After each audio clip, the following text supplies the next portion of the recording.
What is the most broken Peglin build ever? I got lucky in a run and ended with a 90,000 damage hit. But then I thought, how far can we really push this? At number 3 we have the Spinventor payment ball, which is a custom version now of the same build. We generate as much cash as we can to scale up that ball to be as big as possible. And already at the first boss, that is giving us 1.5 million damage. I was hoping that the bravest goblin in the universe was going to tank this shot for his boss. But with too many bombs in play, we only get one shot, but it is at least over 2 million damage.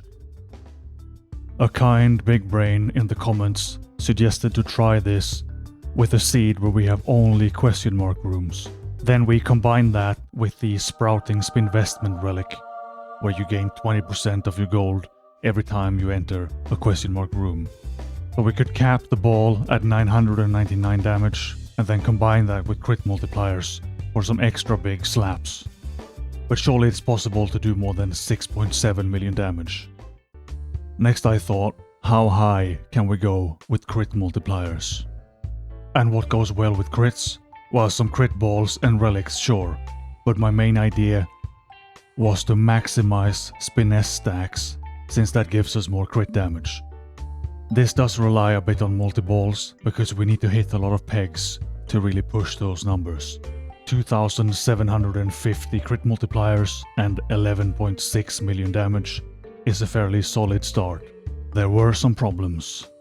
If we dupe enough crit and refresh pegs, you can get your ball stuck in an infinite loop, because the pegs come back faster than the ball can move. I tried to do this with less multiballs, but if we don't stack the Spiness quickly, we will run out of targets because we are one-shotting everything. And when we have nothing left, we cannot do any damage science. Now it's very hard to read the multipliers, but I think the biggest one there is 3,486. And again we just blow up the brave goblin and we nuke the boss for about 14 million damage. So if you have any ideas for how to achieve a crazy damage number without a million multiballs, let me know, I would like to try it. But the winner is the most illegal multiball mad cheat build I have ever tried. Was this the best choice? Probably not, but it was a lot of fun to test. We covered the entire map in tiny multiballs, a flood of balls that will drown out all sinners. Sometimes we do damage even without hitting a single peg, sometimes we do negative damage. Actually, most of the time we do negative damage. Balls get stuck way more often than I thought was possible, or I explode in the flames because I forget critical parts of the build. It's basically a lottery with lots and lots of problems, and all of them are 100% my fault. Do we want to do gravity? Gravity multiballs? Am I going to ruin the entire... Yeah, whatever, I'm here for science. Not to do good things. To do bad things. And break everything. And invent my own stupid ideas for why they break. Ending a run with negative 784 million damage was one of the more spectacular results. The build idea is also very simple.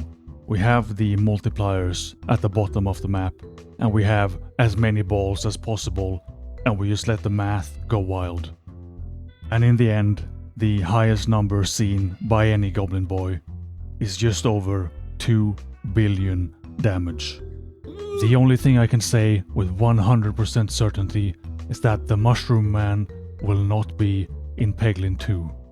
If you have any ideas for how to improve these builds, or if you know a completely different build that could maybe do better, let me know in the comments.